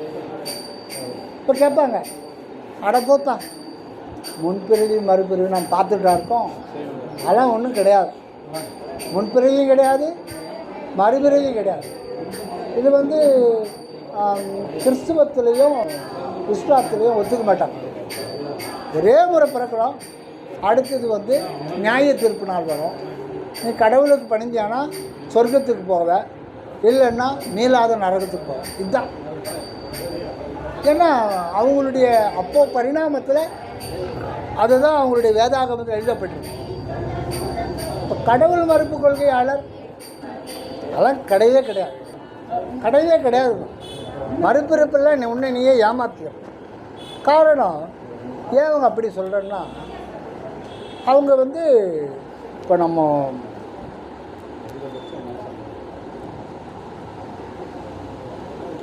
ஒரு காயின் இருக்கு. இந்த காயினுக்கு 2 பக்கம் என்பது இயல்பு. அது பேப்பர் ஆகட்டும், தட்டாகட்டும், ஒரு காயின் ஆகட்டும். நம்ம ஒரு பக்கத்தை மட்டும்தான் பார்க்குறோம். இப்போது கண்ணால் பார்க்கும்போது இதுக்கு 2 பக்கம் இருக்கு. ஆனால் கண்ணுக்கு பார்க்கும்போது முன்னாடி இருக்கிறத தான் காட்டும். 2 பக்கம் இருந்தாலும் ஒரு பக்கத்தை தான் பார்க்கணும். இப்படி திருப்பி பார்க்கும்போது முன்னாடி பார்க்குறது தெரியாது. அதை ஞாபகம் வச்சுக்கணும், பின்னாடி பார்க்கணும் இல்லைங்களா? இப்படி 2 பக்கம் கொண்டு தான் லைஃப். நம்ம லைஃப்பில் ஒரு பக்கத்தை மட்டும், இந்த பக்கம் உலகத்தை சார்ந்தது, இந்த உடம்பும் உலகத்தை சார்ந்தது. இந்த உடம்புக்கு மினியேச்சர் யூனிவர்ஸ்னு சொல்லுவோம். நீங்கள் சொன்னது தான், வரலாறு சொன்னது. அண்டத்தில் உள்ளது, பிண்டத்தில் உள்ளது, எல்லாம் அணுக்களானது. சூரியனும் அணுக்களாலானது, கடலும் அணுக்களாலானது, காற்றும் அணுக்களாலானது. காற்று தான் இந்த உடம்பாக மாறுது. ஆக இது பிரபஞ்சத்தை சார்ந்தது தான். நாம் அதுவாக முடியாது. இப்போ நம்ம இதயம் பம்ப் பண்ணிக்கிட்டே இருக்கு. நமக்கு எதனா தெரிதா? நமக்கு அதுக்கு சம்மந்தமே இல்லை. இப்போ என் இதயம் இருக்கின்ற ஒரு அதிர்வு எதனா தெரிதா? அதை பற்றி நினைக்கவே இல்லை. அப்போ உண்மையில் நமக்கு அதுக்கு சம்மந்தம் இல்லை. ஆனால் எப்போ சம்மந்தப்பட வைக்குது அப்படின்னா, ஏதோ அட்டாக் பண்ணும்போது தான் ஐயோ அங்கே வலிக்கும். ஏன் அங்கே வலிக்குது? யாருக்கு வலிக்குது? எனக்கு வலிக்குது. எங்கே வலிக்குது? இங்கே வலிக்குது. அது என்ன? அது மாறுபாடாது. வலியை யார் அனுபவிக்கிறது? இதை அனுபவிக்குதா? இதை அனுபவிக்காது. வலியை நான் தான் அனுபவிக்கிறேன். ஆனால் நான் எங்கே இருக்கேன், எதுவாக இருக்கேன் தெரியாது. இதுதான் அஞ்ஞானம். அஞ்ஞானம்ன்றது இதுதான். ஆக இந்த நடுவில் இருக்கிற உயிர்கள் இயற்கை, கடவுள் இயற்கை உணர்வினர், அருளே உணர்வினராக இருக்கார். இந்த உலகம் முப்பொருளை பற்றி சொன்னார் இல்லைங்களா? பதி, பசு, பாசம். பதி, பசு, பாசம். உலகம், உயிர்கள், கடவுள். உலகம், உயிர்கள், கடவுள். அந்த முப்பொருள் இயற்கையில் இருக்கு. இதில் நடுவில் இருக்கிற உயிர்கள், கடவுள் வந்து இயற்கையிலேயே அருள் உணர்வினா இருக்கார். உணர்வு அருள் தனிப்பெரும் கருணையே உணர்வு மயமாக இருக்கார். அதுதான் ஒரு வடிவம். பிரபஞ்சம் இருக்குது, ஆனால் அது உணர்வு இல்லாத நிலையில் அதுவும் இருக்குது. இப்போ இது இருக்கு பா தம்பி, இங்கே பாப்பா, அங்கே ₹1 இருக்கு, எடுத்துக்கிட்டு வான்னு சொல்கிறோம். ₹1 இருக்குப்பாங்க, எடுத்துக்கிட்டு வான்னு சொல்கிறோம். ஆனால் இருக்கேன்னு சொல்கிறோம், ₹1 இருக்கிறதுன்னு. அந்த இருக்கிற உணர்வு இதுக்கு இருக்கா? இருக்கிற உணர்வு அங்கே அவன் உட்காந்து இருக்கான்பா, அவனை கூட்டினா அது ரைட்டு. அங்கே ₹1 இருக்குப்பா, அதை எடுத்துக்கணும்ப்பா. அந்த வார்த்தை வந்து அப்படி தான் சொல்லணும், பட் அதில் உண்மை கிடையாது. ஏன்னா இருக்கிற உணர்வு இதுக்கு கிடையாது, ஆனாலும் இருக்குது. அதுதான் பாசம். அது எந்த விதத்துலேயும் அது உணர்வு கொண்டு வர முடியாது. அடுத்தது ஆன்மாக்கள். ஆன்மாக்கள் அனந்தம். கடவுள் ஏகன், உயிர்கள் அநேகம். ஆனால் இந்த உயிர்கள்லாம் யாருன்னா அந்த உயிர்களும் இறைவன் தான். அதுதான் வள்ளலார் வந்து முப்பொருளும் ஒன்றதென்பார் வெண்ணிலாவே, அந்த மூன்றும் ஒன்றாய் முடிந்தது என்ன. முப்பொருள் இயற்கையில் இருக்குது, ஆனால் இது 3 சேர்ந்து ஒன்று தான். எப்படின்னா திரி போடும்போது பொதுவாக ஜென்ரலாக 3 திரி, 3 புறம், 3 திரி. அப்போ தான் அது ஒரு திரியாக போட்டால் சரியாயிடாது, 2 திரியாக போட்டால் பிரிஞ்சிடும், 3 திரியாக போட்டால் அப்படியே நிற்கும். இந்த 3 சேர்ந்து ஒரு திரியாக தான் இருக்குது. தனித்தனியெல்லாம் பிரிக்கவே முடியாது, அப்படி பிரிந்தும் இருக்காது. இப்போ பாசம்ன்ற ஒன்று உயிரை ஒட்டிக்கிட்டு தான் இருக்கும். உயிர் வந்து பதியாகிய கடவுளை சார்ந்து தான் இருக்கும். ஐயா புரியுதுங்களா? 3ம் ஒன்று சார்ந்தா இருக்கும். அப்படி இருக்கும்போது தான் உடல், உயிர், ஆன்மா. இந்த உயிர் எப்பவும் இந்த உடலை சார்ந்த பாசமாகி இது ஒரு மினியேச்சர் யூனிவர்ஸ் தான். இது உடம்புக்கு பேர் சிற்பிரபஞ்சம் தான். இது பாசமாகி இது ஒரு உலகம் தான். இது வந்து எப்போவோ இதை பிடிச்சிக்கிட்டே இருக்கு, உயிரை பிடிச்சிக்கிட்டு தான் இது இருக்க முடியும். அதனால தான் உடல் நமக்கு எப்போவுமே இருக்குது. உயிர் உடலை சார்ந்திருக்கும்போது தான் அது விளக்க முடியும். உயிர் என்கின்ற உயிரோ ஆன்மா, அந்த உயிருக்குள்ள இறைவன் எப்பவும் இருப்பான். இறைவனுடைய வாசஸ்தலம் எதுன்னா உண்மையான வாசஸ்தலம் இங்கே இல்லை. உண்மையான ஆலயம், நித்திய ஆலயம் வந்து உயிர்கள் தான். உயிருக்குள்ளே விட்டு அவர் எங்கேயும் போக முடியாது, வழி கிடையாது. ஏன்னா ஒரு வாழிடம் எதுன்னா உயிர்கள் தான். அப்போ நமக்குள்ளே இருக்கிற இறைவன் தன்னை வெளிப்படுத்தும் போது தான் நம்ம பிறப்பு இறப்பற்ற நிலையில் நம்மளை வைக்கிறான்.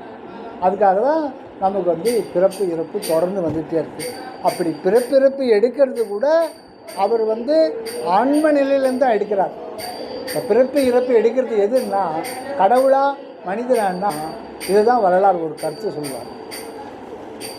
அந்த கருத்து, சிவமே பொருள் என்று அறிவால் அறிந்தேன், சத்தாரை மீட்கின்ற தென்மையை பெற்றேன், உவமேயம் இல்லாத ஒரு நிலை தன்னில் ஒன்றிரண்டெண்ணாத உண்மையில் நின்றேன். ஒரு நிலை, ஒரே ஒரு பொருள் தான் இந்த உலகத்தில் இருக்குது. அந்த பொருளுக்கு எந்த பெயரும் கிடையாது. அது ஒரு ஸ்பேஸ், அது அன்பு தத்துவம். அதை அறிந்து கொண்டால் மனிதன் எக்காலும் அழியாத வாழ்வை பெற்றுக்கொள்ளலாம். இதுதான் வல்லார் சொல். ஆக இப்போ நம்ம இந்த பிறவியை பற்றி பேசிட்டு இருந்தோம்.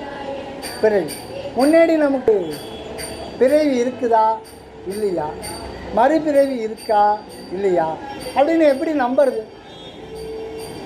வெறும் நம்பிக்கை மட்டும் போதாது. அதே மாதிரி இதை வந்து பேப்பரில் படித்தோம் தெரிஞ்சிக்க முடியாது, இன்னொருத்தர் சொல்லி தெரிஞ்சிக்க முடியாது.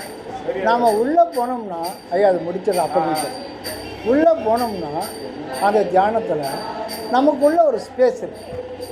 அந்த ஸ்பேஸுடைய தன்மை என்னன்னா, இது எப்படி அகண்டமான வெட்ட வெளி இருக்கோ அது அப்படியே கம்ப்ரஸ் ஆகி ஒரு அணுவெளியாக, அறிவு வெளியாக, உள்ளொளியாக நம் தலைக்கு நடுவில் இருக்குது. தலைக்கு நடுவில் இருக்குதுன்னு சொல்லிட்டு அதை வெட்டி பார்த்தாலாம் இருக்காது. வெட்டி பார்த்தாலும், ஏன்னா man is a invisible person. ஒரு உண்மையான மனிதனை பார்க்க முடியாது. அல்லது மனிதன் உண்மை என்பது அருவ நிலையிலிருந்து தான் தொடங்கும், அணுத்துவ நிலையிலிருந்து தொடங்கும். அணு மாத்திரமாக தான் இருக்கான். இந்த உடம்புல இருந்தாலும் அவன் இருக்கிற இடம் தனி வெளி, அது ஒரு வெளி தான். அந்த வெளியில் தான் நம்ம எல்லாத்தையுமே அனுபவிக்கிறோம். ஐயா கேட்கறதுக்கு இன்ட்ரெஸ்டிங்காக இருக்கா, போர் அடிக்கா? நம்ம வெளியில் தான் ஆன்மீகலாம் வந்துட்டாரு, அவருக்கு ஏன் போர் அடிக்க போகுது? சினிமா நீங்கள் தனியாக பேசுங்க. அப்போ காரணம் நம்ம எல்லா அனுபவங்களையும் அந்த மைன்யூட் ஸ்பேஸ், அதாவது கண்ணுக்கு தெரியாத ஒரு புள்ளி, அந்த புள்ளி தான் இது. ஒரு வழக்கத்தை கூட சொல்லுவாங்க, அவன் அந்த ஊரில் பெரிய புள்ளிப்பான் சொல்கிறாங்களா, அந்த ஊர்லேயே அந்த பெரிய புள்ளிப்பான். அரசியல்வாதியாக இருக்கட்டும், டாக்டராக இருக்கட்டும், எப்படியா இருக்கட்டும், ஏன் புள்ளின்னு சொல்கிறாங்க? புள்ளி, அந்த புள்ளிக்கு பேர் ஆன்மா. அந்த புள்ளி தான் ஆன்மான்னு வேணும். ஆன்மான்னா ஒரே வந்துடுவாங்க, அதெல்லாம் ஒன்றும் கிடையாது. அதெல்லாம் சும்மா ஏமாற்றிட்டு இந்த பகுத்தறிவு வளர்ந்துருக்கிற விஞ்ஞானம் வளர்ந்து இந்த காலத்தில் ஆன்மான்னு சொல்லிட்டு ஏமாற்றிட்டு தெரியாதுன்னு சொல்கிறேன். அவன் வந்துடுவான். அவனை பார்த்து ஆன்மா இல்லைப்பா நான் ஒத்துக்கிறேன், உனக்கு அறிவு இருக்கான்னு கேளுங்க. அறிவைத்தான் ஆன்மான்னாங்க, அதுக்கு ஒரு விளக்கு இருக்குது. அப்போ வேணாம், நீ விரும்பலையா, ஆன்மா இல்லைன்றே விட்டுவிடு, உனக்கு அறிவு இருக்கா? அந்த அறிவு எப்படி வந்தது? அறிவுன்றது என்ன? எல்லாத்தையும் அனுபவிக்கும். அனுபவங்களை கிரகிக்கும் ஒரு மையத்திற்கு பெயர் தான் அறிவு.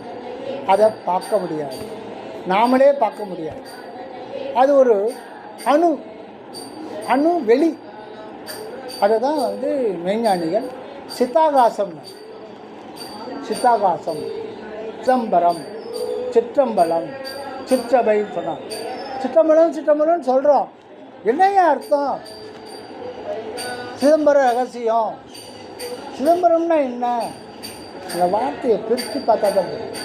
அது ஒரே வார்த்தை இல்லை, இணைக்கப்பட்ட ஒரு சித்து அம்பரம். அம்பரம்னா ஆகாயம் பேர், அம்பரம்னா ஆகாயம் பேர். சித்து அப்படின்னா அறிவு ஆகாயம். ஆகம்னா யாருன்னா கண்ணுக்கு தெரியாத அணுத்துவமான அறிவு ஆகாயமாக இந்த தலைக்கு நடுவில் இருக்கு. அதனால தான் திருமூலர் சொல்கிறார், கண் நாக்கு மூக்கு செவி ஞான கூட்டத்துள் பண்ணாக்கி நின்ற பழம்பொருள் ஒன்று உண்டு, அண்ணாக்கு மேலே, அது அண்ணாக்கு மேலே தான் இருக்கு, அகண்ட ஒளி காட்டி, எல்லையற்ற ஒளி காட்டி. அதாவது எங்கும் நிறைந்த ஒளினா நம்ம கண்ணால் பார்க்குற வெளிச்சம் நினச்சக்கூடாது. ஒளின்னா அது இயற்கை உண்மையான ஒரு பொருள், மெய்ப்பொருள். அதை ஞானிகள் ஒளி அப்படின்னு சொல்லுவாங்க. உடனே நம்ம ஒளின்னா சூரிய ஒளி, சந்திர ஒளி, ஃபயர், அது கண்ணுக்கு தெரிகிற ஒரு இது. அது கிடையாது. ஒளி என்ற ஒரு இது வெளிச்சம்ன்ற பொருளை கொண்டோம்னா இறைவனை பற்றி அறிய முடியாது. ஒளினாலே என்றும் இருக்கின்ற ஒரு மெய்ப்பொருள்.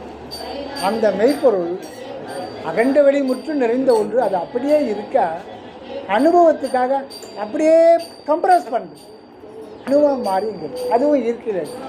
ஆக அதுக்கு உள்ளதான் இறைவன் செயலாற்றிக்கிறது. இப்போவும் உங்களுக்குள்ளவும் எனக்குள்ளவும் ஆடுக்குள்ளவும் மாடுக்குள்ளவும் ஒவ்வொருத்தரும் நம்ம வேறு வேறாக இருந்தாலும் ஒரே பரம்பொருள் தான் எல்லோருமாய் விளங்குது. அவருடைய அனுபவத்தில் கடவுள் மட்டும்தான் இருக்காராம். ஆனால் நமக்கு அப்படி இல்லை, நீங்கள் வேறு, நான் வேறு, அவர் வேறு, ஆடு வேறு. ஆனால் கடவுள் அனுபவம் மட்டும்தான் உண்மை. அதனால்தான் ஒன்றிரண்டெண்ணாத உண்மையில் நின்றேன். உண்மைன்ற ஒன்று, கடவுளுக்கு தமிழில் உண்மை அப்படின்ற ஒரு பெயர். உண்மைன்னா நம்ம என்ன நினைக்கிறோம்? பொய் பேசாதிருத்தல். அதுக்கு அது ரெண்டாம் பட்ச அர்த்தம். உண்மை அப்படின்னாலே என்னன்னா அது ரெண்டு சொல் இணைக்கப்பட்டது தமிழில். அற்புத தமிழ், அதுதான் வரலாற்று. தமிழ் சிவானுபூதியை லேசிலே கொடுக்கக்கூடிய மொழி. இது இறைவனால் ஆதியிலேயே ஞான சித்தர்கள் மூலம் உருவாக்கி மனித குலத்துக்கு தரப்பட்டது. ஆங்கிலம் ஒரு வியாபாரம், தெலுங்கு மற்றவைகள்லாம் ஒரு உலக வழக்கிற்காக. ஆனால் தமிழ் உலக மக்கள் அனைவருக்கும் பொதுவானது. தன்னை அறிவதற்கு தமிழை விட்டால் ஈஸியான ஒரு மொழி எதுவும் இல்லை. எதுக்கு சொல்கிறேன்னா, உண்மை, உண்மை, உள் அப்படின்ற ஒன்று தான் கடவுளாக. இன்னர்மோஸ்ட் ஸ்பேஸ், இதெல்லாம் ஸ்பேஸ் தான். இந்த ஸ்பேஸுக்கு உள்ளீட ஒரு இன்னர்மோஸ்ட் ஸ்பேஸ் இயற்கையில் இருக்குது. அதுதான் ஒரு அற்புதம். அது இயற்கையில் ஒரு பொருள் இருக்குது.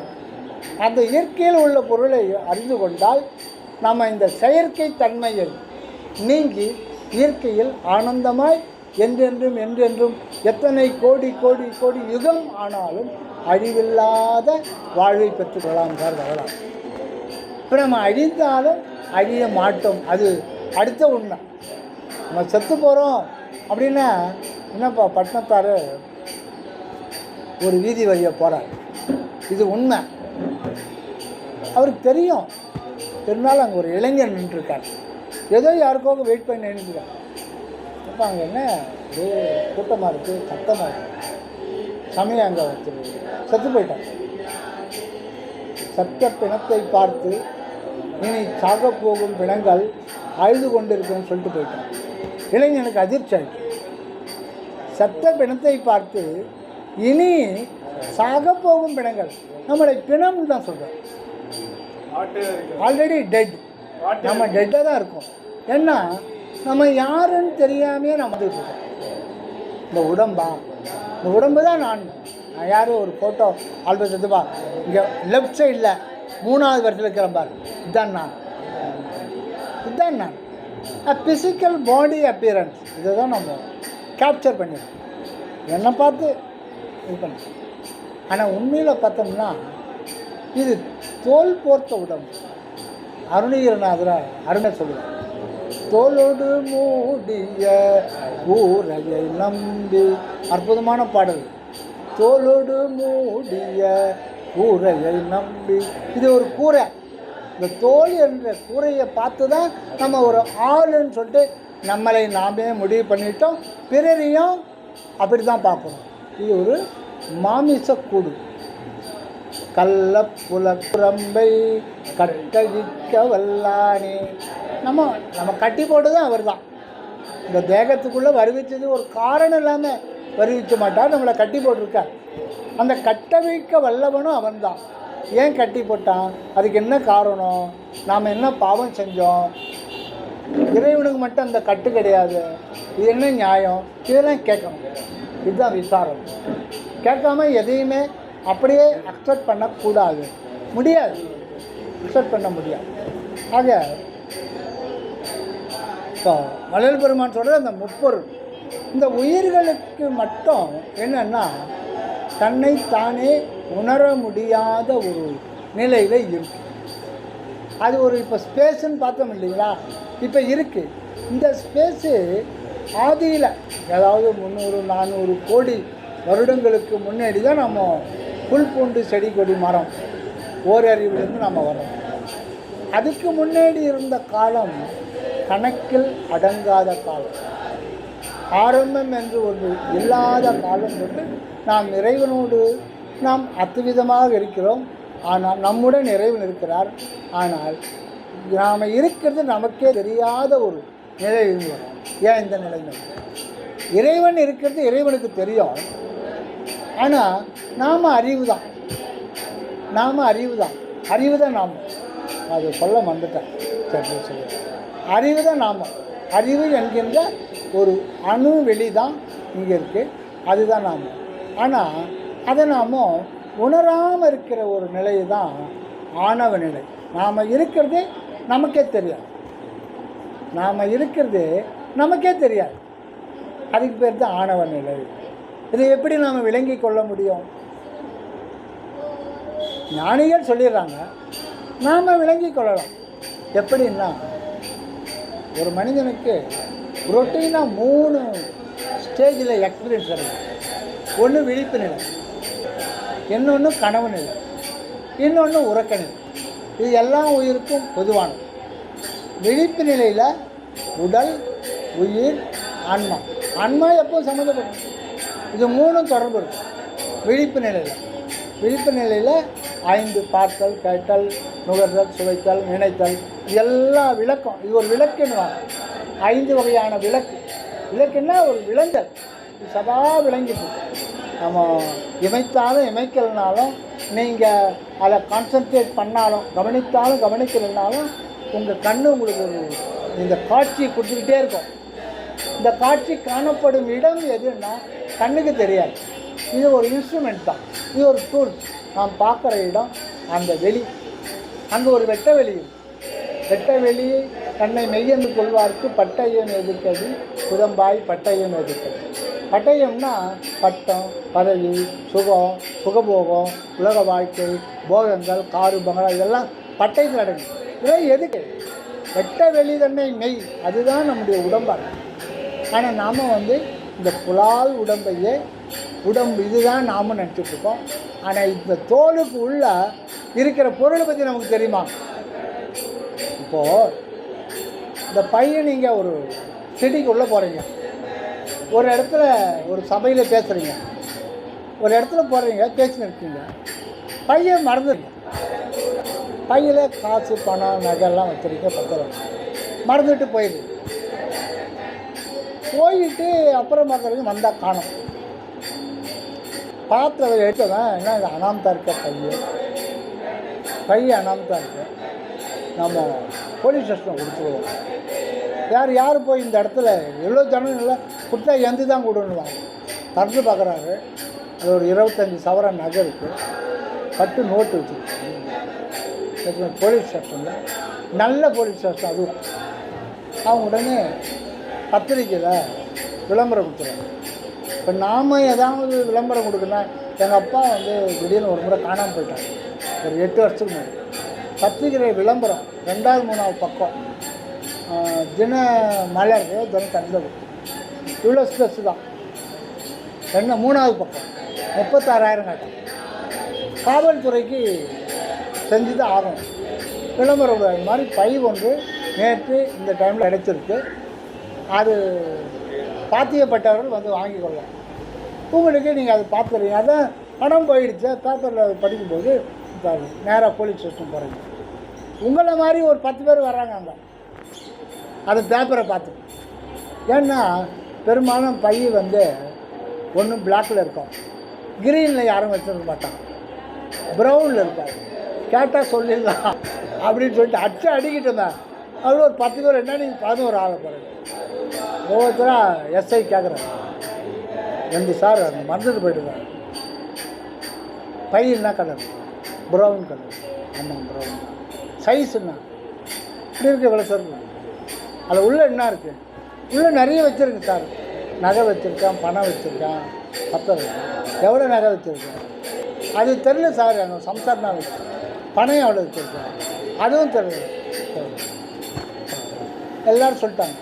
நீங்கள் போகிறீங்க சார், கிரே கலர் சார், கைப்பிடி இருக்காது, மாட்டிக்கிட்டு தான் இருக்கும்.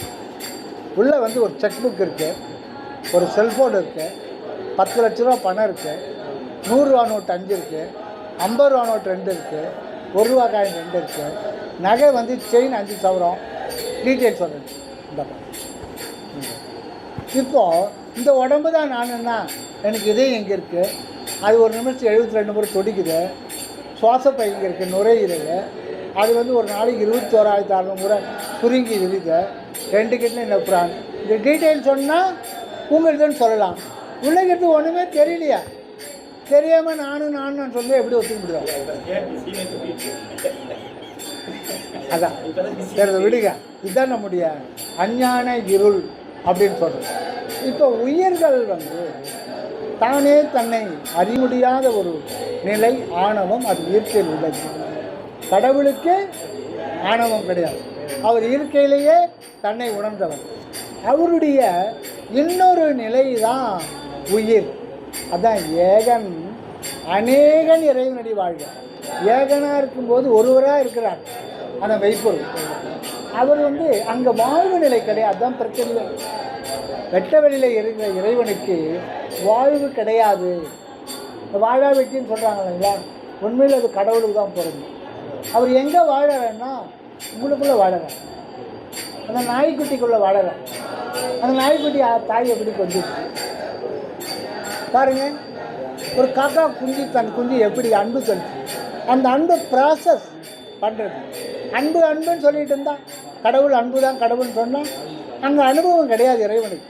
ஆனால் நிலையாக நிறைவாக அகண்ட வெளிமுற்றும் இருக்கிறார். அப்போ ஏன் எங்களை படைத்தேன்னா அங்கே தான் பிரச்சனை. நமக்கு பிரச்சனை நமக்கு இல்லை, கடவுளுக்கு தான் பிரச்சனை. இங்கே ஒவ்வொரு உயிருமே அந்த ஆன்மாவாக இருக்கிறது கடவுள் தான். ஆனால் அந்த அனுபவம் இன்னும் ஸ்டார்ட் ஆகாதனால அந்த நிலையில் இருக்காது. அதுதான் பரிணாமம்ன்றது. இறைவனுக்கே ஒரு பரிணாமம், இறைவனுக்கே ஒரு பரிணாமம்ன்றது ஒரு இயற்கையில் வருது. அந்த பரிணாமம் உயிருக்காக தான் உலகமும் பரிணாமம் அளித்தார். அந்த அறிவு என்கின்ற ஒன்றை தான் ஆன்மான்னு சொல்கிறாங்க. அது உனக்கு எடுபடலைன்னா அந்த ஆன்மான்ற வார்த்தையை விட்டுடுது. ஏன்னா கடவுள் மறுப்பை கொள்கிறாங்க, இங்கே வேலை இருக்குது, இங்கே வந்து தான் அவனை எப்படினாலும். அதனால் அறிவு ஆகாயம், சித்து அம்பரம் சிதம்பரம் சித்தாகாசம், ஒரு invisible man, undetectable man, eternal man. Your eternal man, ஒரு எட்டர்னல் பக்கம். உங்களை அழிக்க முடியாது ஒரு காலம். எதுவோ சொல்ல வைக்க போயிட்டான் பட்டினத்தார். அங்கே போன உடனே அப்போ தான் அவர் பார்க்குறாரு நம்மளை செத்து போயிட்டோம். அந்த செத்த நிலையில் தான் நாம் வாழ்ந்துருக்கோம். அந்த செத்த நிலைக்கு பேர் தான் ஆணவ இருள். செத்து போன பணத்துக்கு உணர்வு இருக்காது இல்லைங்களா? அந்த உணர்வு இல்லாமல் இருக்குது உயிர்கள். அதுக்கு உணர்வு வரணும்னா இந்த பௌதிக உடம்பு தேவைப்படுது. பௌதிக உடம்புக்குள்ளே தான் அது செயல்பட முடியும். பௌதிக உடம்பு அது ஒரு இயற்கையான ஒரு அமைப்பு. ஏன்னா அந்த பாச நிலையும் கடவுள் தான். இதில் எதையுமே இது அது இல்லை, இது அது இல்லைன்னு பிரிக்க முடியாது. எதையுமே தனித்தனி இருக்கிற அனைத்துமே இறைவன் தான். ஆனால் அப்பாலும் தனியாக விளங்குகிறது. ஆக அவர் சொல்லிட்டு போயிட்டார். இப்போ இந்த இறந்த நிலையில் ஆணவன் பார்க்குறோம்ல, அது எப்படின்னா நம்ம விழிப்பு நிலையில் 5 புலன்கள் மனம் ஒர்க் பண்ணி நம்ம ஃபுல்லாக அவேர்னஸோடு இருக்கோம். ஃபுல் அவேர்னஸ்லாம் கிடையாது. அது விஞ்ஞானிகளுக்கே மூளையில் 4% தான் அறிவு ஒர்க் பண்ணான். நமக்கு எது கண்டுபிடிப்பு விஞ்ஞானி, பெரிய பெரிய விஞ்ஞானிகள் கண்டுபிடிக்க மூளையினுடைய காரியப்பாடு 3% தான் ஒர்க் பண்ணான். மிச்சம் 97% அவன் அறிவை, முழு அறிவை பயன்படுத்துறதே இல்லைன்னா நம்ம என்ன என் கொண்டு போய் வைக்கிறதுன்னு தெரியல. சரி, இதுக்கு அடுத்தது விழிப்பு, கனவு, உறக்கம் அப்படின்னு ஸ்டெப் பை ஸ்டெப்பாக சொல்லுவாங்க. ஆனால் விழிப்பு நிலையை விட்டுட்டு கனவு நிலை வராது, டப்புன்னு உறக்க நிலைக்கு போயிடும். உறக்க நிலைன்றது என்ன? இந்த 5 விளக்குகள், பார்த்தல் என்கின்ற விளக்கு, இந்த 5 உணர்வு விளக்குகள் அணைக்கப்படுகிறது. சுவிட்ச் ஆஃப். மனவிளக்கு சுவிட்ச் ஆஃப். இது சுவிட்ச் ஆஃப் பண்ணிட்ட உடனே இந்த தேகத்தினுடைய தொடர்பு தற்காலிகமாக துண்டிக்கப்படுகிறது. துண்டிக்கப்பட்ட உடனே நீங்கள் யார், எங்கே போனீங்க, எங்கே மறைஞ்சிருந்தீங்க, உங்கள் நிலை என்ன, எல்லாம் சர்வ சூன்யமாக. நாம் இருக்கிறதே நமக்கே தெரியாது. ஐயாவை பார்க்க வர்றேன், அவங்க வீட்டுக்கு போகிறேன், புளியமங்கலத்துக்கு. அவங்க வீட்டம்மா இருக்காங்க. அம்மா ஐயாவை பார்க்க வந்தோம், வாங்க கொஞ்ச நாள் உட்காருங்க. இப்போ தான் வெளியிலலாம் போயிட்டு வந்தார், அவர் தூங்கிக்கிட்டு இருக்கார், ஒரு 10 நிமிஷம் ஆகட்டும். அம்மா சொல்கிறாங்க தூங்கிக்கிட்டு இருக்காருன்னு. ஆனால் இருக்கின்ற உணர்வு உங்களுக்கு இருக்கா? Your nothing. ஒன்றும் கிடையாது, ஒன்றுமே இல்லை. சத்த பிணத்துக்கும் உயிரோடு இருக்கிற இந்த பாடிக்கும் எந்த வேறுபாடும் கிடையாது. ஆனால் நீங்கள் மீண்டு வருவீங்க, சத்த போனால் மீண்டு வராது, அதை பதிச்சுருவாங்க. ஆனால் வேறுபாடு உள்ள இன்டீரியர் எக்ஸ்பீரியன்ஸ்ன்றது ரெண்டுக்கும் கிடையாது. ஆனால் அங்கே ஆன்மா வெளியேறிட்டு இங்கே உள்ளே இருக்கு, இருந்தாலும் எக்ஸ்பீரியன்ஸ் இல்லை. எக்ஸ்பீரியன்ஸு கட்டானால் நீங்கள் இருப்பது தெரியாது. என்ன எக்ஸ்பீரியன்ஸு பார்த்துக்கிட்டே இருக்கு. நாம் அதை கவனிக்கிறனாலும் இந்த உலகத்து எப்படி இருக்குதுன்னு சொல்லிட்டு இந்த பிரபஞ்சம் நமக்கு அறிவுறுத்திட்டே இருக்கு. ஏதோ ஒரு ஓசை கட்டிகிட்டே இருக்கு. நம்ம விரும்பினாலும் விரும்பாவிட்டாலும் இதெல்லாம் ஒன்றுமே எக்ஸ்பீரியன்ஸ். இப்போ நீங்கள் டீ சாப்பிட்ருக்கீங்க, டீயே சாப்பிட்லனாலும் சுவைக்கல் சொல்ல முடியாது. இந்த நாட்கள் உமிழ்நீர் ஒரு மைன்யூட்டான வோல்டேஜ் அனுப்பிட்டே இருக்கும். அங்கே டேஸ்ட்டு தெரியாது தவிர பட் அது ரொம்ப மைன்யூட்டாக இருக்குது, நம்ம உணர முடியாது. சில பேர் பார்த்து குழந்தைங்க விரல சப்பிட்டு இருக்கோம், இதில் எதனா பொருள் தடவி இருக்கா? ஒன்றுமே இல்லை, அது ஒரு டேஸ்ட் இருக்கும். சில பேர் வயசாச்சுன்னா பெரியவங்களை பார்த்துருங்க, அதில் ஒரு இதாக இருக்கும். எதுக்கு சொல்கிறேன்னா, நம்ம லட்டு சாப்பிடலைன்னாலும் 5 புலன்கள் அதனுடைய இதுக்கேற்ற மாதிரி ஃபங்க்ஷன் பண்ணிக்கிட்டு அந்த ஆன்மாவுக்கு எக்ஸ்பீரியன்ஸ் கொடுத்துக்கிட்டே இருக்கும். மனம் சதா நினச்சிக்கிட்டே இருக்கும். ஆக எக்ஸ்பீரியன்ஸை ஃபீட் பண்ணிக்கிட்டே இருக்கும் இந்த பிரபஞ்சம். ஏன்னா எக்ஸ்பீரியன்ஸை ஃபீட் பண்ணால் தான் அந்த இருத்தல் அதுக்கு அனுபவம். இந்த எக்ஸ்பீரியன்ஸை கட் பண்ணிட்டா நாம் இருக்கிறது நமக்கே தெரியாது. நம்ம உறக்கத்துக்கு போகிறோம், அங்கே ஒன்றும் இல்லை. இதுக்கு முன்பு கண்ட குடும்பம் அனுபவங்கள், ஹாஸ்பிட்டலில் இருந்தது, வயிற்று வலி, நாளைக்கு கடன் தொல்லை, நாளைக்கு பிஸ்னஸ், நத்திங் இஸ் தட். அங்கே சூன்யம்தான், சர்வசூன்யம், ஒன்றுமில்லை, உலகம் இல்லை, நானும் இல்லை. அதுக்கு பேர் தான் ஆனது. ஆனால் நம்ம இருக்கிறோம் இல்லையா? ஆனால் இருக்கிறது நமக்கு தெரியாது. நம்ம மீட்டு வருவது யார்? நம்மளா வர்றோம். அங்கே அறிவு தான் ஆஃப் ஆகுது. ஆஃப் ஆன அறிவு எங்கே ஓடி ஒளிஞ்சிச்சுன்னு அதுக்கே தெரியாது. அப்போ அந்த அறிவுக்கு அறிவாக ஒன்று இருக்குது, அதுதான் கடவுள். அந்த அறிவுக்கு அறிவாக இருக்கிற கடவுள் எங்கும் வியாபித்துள்ளவர், இங்கும் பரிபூர்ணமாக இருக்கார். அங்கும் இருக்கார், இங்கும் இருக்கார். அவர் தான் எல்லா உயிர்களுக்குள்ளவோ அவர் இருக்கார். ஆக இந்த தூக்க நிலையில் நாம் இருப்பறியாத நிலையில் அந்த அறிவின்ற விளக்கு அணைக்கப்படுகிறது. அதுக்கு பேர் தான் சூழ்நிலை. அதுதான் ஆன்மா, உண்மையில் அதுதான் ஆன்மா. அப்போது இந்த ஆன்மாவுக்கும் இந்த உடம்புக்கும் இடையில் இருக்கிறது தான் ஜீவன். இதுதான் சூக்கும உடம்பு, ஆவி உடம்புன்னு சொல்லுவாங்க. அப்போது அந்த விழிப்பு எழுப்பி அனுப்புகிறார். அனுப்பின உடனே இந்த உடல் ஃபுல்லாக அதனுடைய ஆன்ம சுடர் வியாபகமாகிடும், கம்ப்ளீட்டாக வியாபகமாகிடு. எதுனாலும் அது வந்து அறிந்து கொள்ளும். அப்போது இந்த அறிவு என்கின்ற ஒன்று அழியாதது. தன்னையறிந்தென்பமுற எண்ணிலாவே ஒரு தந்திரனை சொல்ல வேண்டும் எண்ணிலாவே. தன்னை அறிய தனக்கு ஒரு கேடில்லை, தன்னை அறியாமல் தானே கெடுகிறான். தன்னை அறியும் அறிவை அறிந்தபின் தன்னை அரிச்சிக்கத்தான் இருந்தான்.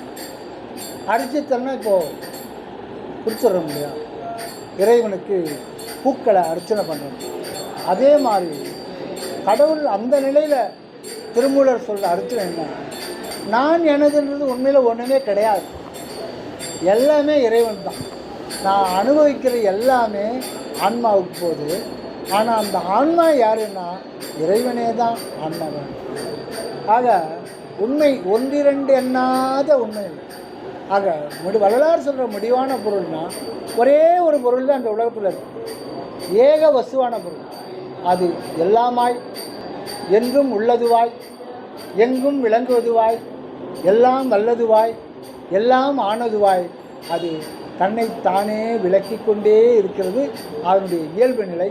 அதுக்கு அழிவு என்பது இல்லை. அந்த மெய்ப்பொருள் நம்முள் நாம இருக்கிறது உணர்ந்து கொண்டால் உனக்கு அழிவு இல்லை. இப்போது பட்டினத்தார் போனார், அடுத்தது ஒரு கற்பனை. வாங்க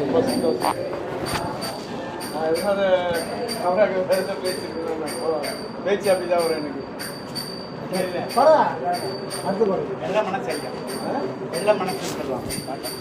ஐயா அது ஒரு முடிச்சிடறேன், கொஞ்ச நேரத்தில் முடிச்சிடுறேன், வாங்கி. அப்போது அந்த ஒரு பொருள் தான், மெய்ப்பொருள் மட்டும்தான் இருக்குது. அந்த ஒன்றோடு நாம் ஒன்றி வாழ்ந்தோம்னா நாம் அப்போ தான் நமக்கு வந்து இன்பத் துன்பம், பிறப்பு இறப்பு, நினைப்பு மறப்பற்ற வாழ்வு நாம். அது வரையில் இறைவன் வந்து நமக்கு புற அனுபவங்களை கொடுத்து தான் தான் உள்ளே இருந்து தானே இங்கு வாழ வந்திருப்பதை இறைவன் உணர்த்துவார். ஆக வாழ வந்திருப்பது இறைவனுக்கு அந்நியமான வேறு யாரோ கிடையாது. இறைவனே தான் ஒவ்வொரு மனிதனாகவும் வாழ வந்திருக்கிறார் என்பது தான் வரலாறு சொல்கிற உண்மை. அற்பருந்தோடு தனிப்பெரும்